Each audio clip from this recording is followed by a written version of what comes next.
করে দেয়ালে দেয়ালে সেটে দেন, যার ফলে তাকে গ্রেপ্তার করা হয়। একটি প্রামাণ্য চিত্রে চিত্রগ্রহণের কাজে একবার তিনি শহীদ মিনারে গিয়ে লক্ষ্য করেন মিনারগুলোর ফাঁক দিয়ে মেডিকেল কলেজের এমন কিছু অংশ দেখা যায় যা শহীদ মিনারের মর্যাদা এবং গাম্ভীর্য ক্ষুণ্ণ করে।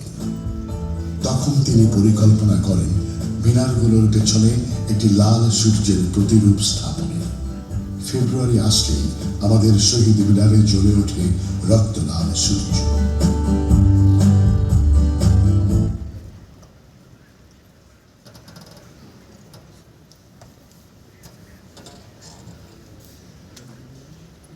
সাহিত্য ও সংস্কৃতি মনে হয় পারিবারিক পরিবেশে মোস্তফা মনোয়ার তার শৈশব কাটিয়েছেন।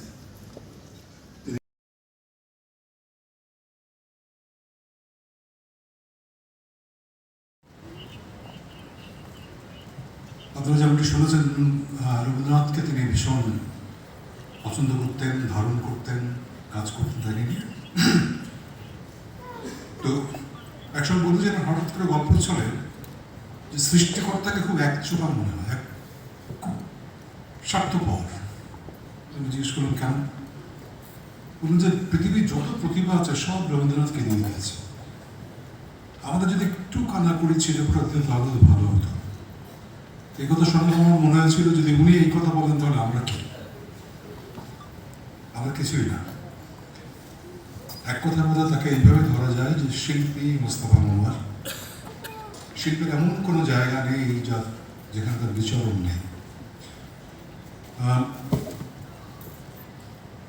সবচেয়ে বড় কথা হলো যে এখানে যারা বসে আছেন সে তরুণ, আমার মধ্যে একটু বয়স হয়েছে, বা যারা আরো পুরাতন, তাদের প্রত্যেকের শৈশবের সঙ্গে মোস্তফা মনোয়ার জড়িত।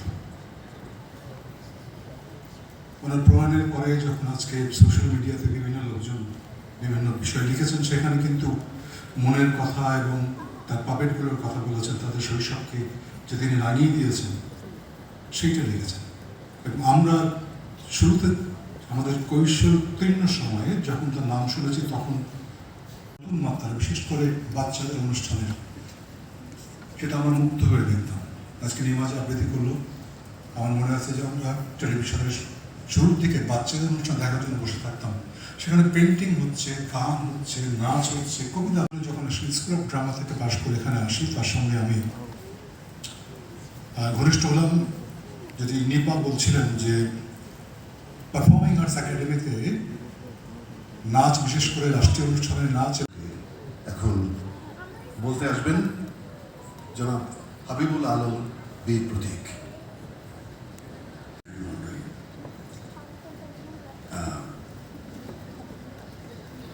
সময়টা 17 তারিখ ডিসেম্বর মাসের 1971,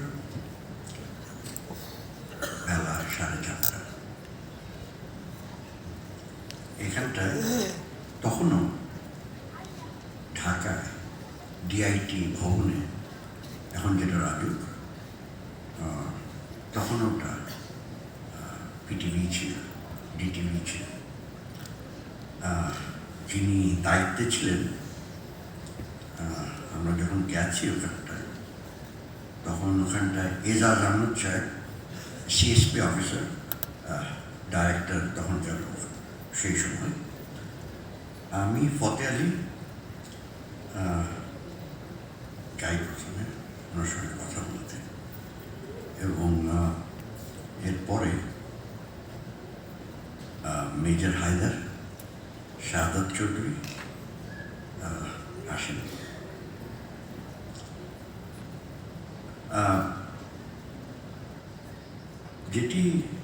যে ঘটনাটা ঘটেছে এখানটা, রক্তকরবী রবীন্দ্রনাথ ঠাকুরের নাটকের এই সংলাপ বলার সুযোগ পেয়েছিলাম আমি। তখন খুবই ছোট শিল্পী, মোস্তফা মনোয়ারের জন্য। মোস্তফা মনোয়ার একজন রূপকার, একজন আপাদমস্তক শিল্পী। আরেকজন শিল্পী যেমন নাট্যশিল্পী আরেকজন গোলাম মোস্তফা, তার মাধ্যমে এই সুযোগটা আমি পেয়েছিলাম এই জন্যে রাজশাহী বিশ্ববিদ্যালয়ে আমি এবং গোলাম মোস্তফা দুজনই অভিনয় করেছিলাম রক্তকরবী। সেখান থেকে গোলাম মোস্তফা বলেছিলেন যে তুমি এখানে কেন, ঢাকায় যাও। ঢাকায় এলাম চাকরি সূত্রে। গোলাম মোস্তফা আমাকে পরিচয় করে দিলেন, তুমি মোস্তফা মনোয়ারের রুমে জিএম তার কাছে যাবে। চারটে গেলাম। মোস্তফা মনোয়ার কি যেন সবসময় খেতে মুখে আমার দিকে তাকে বলে, ও তোমাকে চাঁদ পাঠিয়েছে। হ্যাঁ, একটা বই রক্তকরবী রবীন্দ্রনাথ ঠাকুরের বই একটা পাতা খুলে দিলেন, এটা পড়ো। পড়লাম।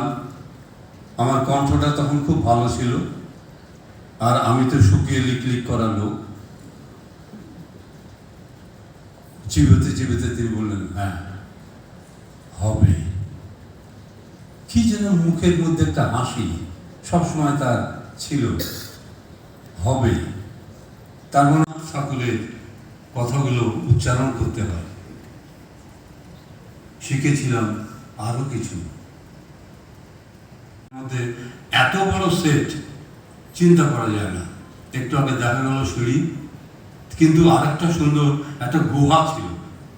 গুহাটা এত বড় ছিল, এখান থেকে আসছে আসছে আসছে আসছে আসছে, কিন্তু গুহাটা মনে হচ্ছে যে 2-4 মাইল দূরে। আমরা দেখেছিলাম মোস্তফা মনোয়ার নিজে হাতে এঁকেছিলেন একটা ছোট্ট কাঁচ, এতটুকু কাঁচ, কাঁচের মধ্যে এঁকেছিলেন। দেখা গেল বিরাট বড় গুহা, তার কাজগুলো অপূর্ব। একদিন শুটিং হচ্ছে আজকে। প্রথমেই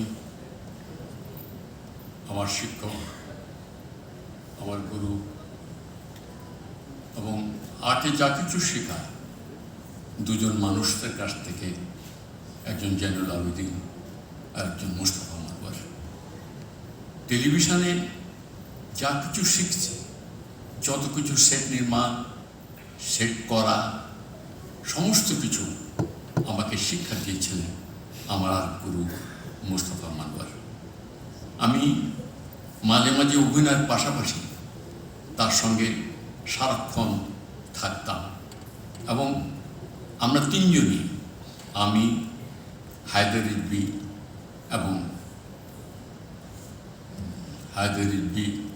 এবং শামসুল ইসলাম নান্টু। শামসুল আমাদের এখানে চাকরি করতো না, কিন্তু আমরা দুজন। এখন শ্রদ্ধা জানাবেন জুলফিকার রহমান।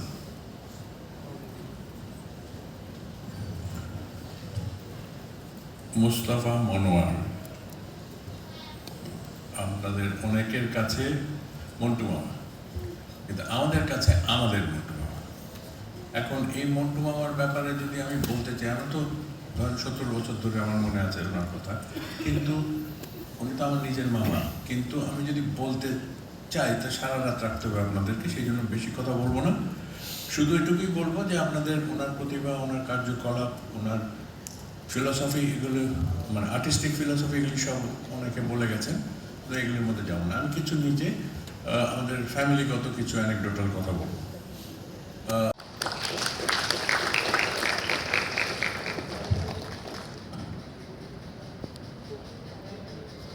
ধন্যবাদ।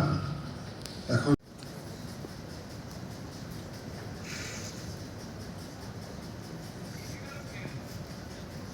মহামিদ।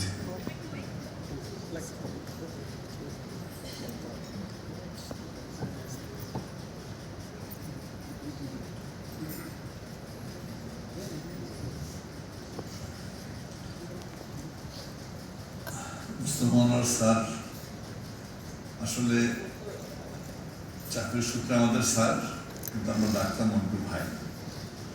আমাদের টেলিভিশনে একটা যদি বলা হয়েছিল যে সবাই স্যার স্যার বলবেন, বিশেষ করে প্রডিউসারদেরকে বলা হতো এই জন্য যে এটা করলে তোমরা সবার সাথে কমিউনিকেট করতে পারবে না উইথ ফুল ডিগনিটি। সেখানে মানে অধস্তন মনে হতে পারে তোমাদেরকে যখন তোমরা বাইরে কাজ করতে যাবে। ফলে আমরা সবাইকেই ভাই ডাকতাম। কারণ মানুষ এই শিল্পীও যিনি এখন মঞ্চে আসবেন আমার বিবেচনায় চিত্রকলার প্রতিটি ক্ষেত্রে প্রথম শ্রেণীতে প্রথম। তিনি যখন কার্টুন আঁকেন তা বিশেষ হয়ে ওঠে, যখন জল রঙে ছবি আঁকেন তা অতি বিশেষ, যখন তেল রঙে আঁকেন তা প্রথম শ্রেণীতে প্রথম হওয়া। যদি তিনি গ্রাফিকে কাজ করেন, কাঠের ছাপচিত্রের কাজ করেন, প্রতিটি ক্ষেত্রে শিল্পের প্রতিটি ক্ষেত্রে তিনি একজন অনন্য শিল্পী। আমার শিক্ষক শ্রদ্ধেয় রফিকুল নবী মঞ্চে আসছেন মোস্তফা কামালের প্রতি শ্রদ্ধা নিবেদনের জন্য। যেন রফিকুল নবী।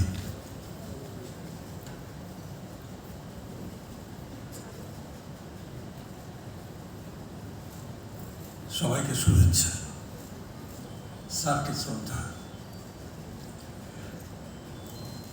ওনাকে এক একজন এক এক রকম ভাবে জানেন।